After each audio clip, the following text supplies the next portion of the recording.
आज से लगभग 56 वर्ष पहले बांग्लादेश से निकाले हुए प्रताड़ित हिंदू, बौद्ध, जैन और सिख को प्रधानमंत्री मोदी जी के विजन के अनुरूप जनपद पीलीभीत में उनको पुनर्वासित करने और नागरिकता प्रदान करने के लिए मैं जिन लोगों को यह सुविधा प्राप्त हो रही है उन सभी को भी मैं हृदय से बधाई देता हूं, अपनी शुभकामनाएं देता हूं। बहनों और भाइयों, इन लोगों के लिए पुनर्जीवन है। अब ये सर्टिफिकेट प्राप्त होने के बाद कोई ताकत इनको निकाल नहीं सकती है, इनको अब पराया नहीं कह सकती है।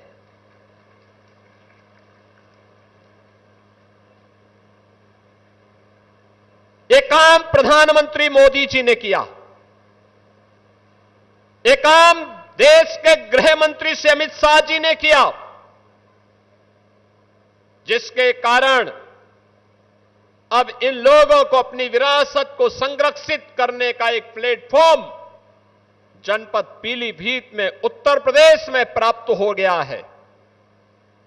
अब ये अपने आने वाली पीढ़ी के सपनों को सजोने के लिए, उसको आगे बढ़ाने के लिए, उसे एक नई उड़ान देने के लिए बंगाल से, पूर्वी बंगाल से, आज के बांग्लादेश से निकाले हुए प्रताड़ित इन हिंदुओं को, बौद्धों को, सिखों को, जैनियों को अब यहां पर भी उसी सम्मान के साथ, उसी गौरव के साथ जीने का अधिकार प्राप्त हो जाएगा। अब न इनको पुलिस परेशान करेगी, न राजस्व विभाग परेशान करेगा, न फॉरेस्ट के लोग परेशान करेंगे, न किसी अन्य विभाग के लोगों की प्रताड़ना इन्हें सहनी पड़ेगी। आप सोचो ना, कांग्रेस के पाप के कारण पहले बांग्लादेश बना, बांग्लादेश पाकिस्तान बनना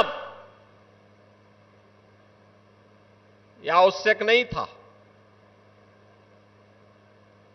यह आवश्यक नहीं था। सत्ता लोलुपता का परिणाम था पाकिस्तान का निर्माण। अगर उस समय का कांग्रेस का नेतृत्व अडिग हो गया होता, जिन्ना अपनी मौत मर गया होता और भारत का विभाजन, दुर्भाग्यपूर्ण विभाजन नहीं होता। लाखों हिंदुओं का कत्लेआम हुआ, लाखों हिंदुओं को अपनी पैतृक भूमि को, अपने पुण्य भूमि को छोड़ना पड़ा। स्वतंत्र भारत में उनके मन में एक अभिलाषा थी कि मुझे जिस आधार पर विभाजन किया गया था उस आधार पर भारत के अंदर शरण मिलेगी, नागरिकता मिलेगी, सम्मान के साथ मैं जीवन यापन कर पाऊंगा। बहनों और भाइयों, कांग्रेस ने कभी सुध नहीं ली, लेती भी कैसे? और कांग्रेस के हमरा समाजवादी पार्टी को भी कहां फुर्सत थी, कहां फुर्सत थी? क्योंकि इनको तो तुष्टीकरण से जब फुर्सत हो तब गरीबों के बारे में, दलितों के बारे में, पिछड़ों के बारे में, वंचितों के बारे में सोचते। इन लोगों को विभाजन के बावजूद भी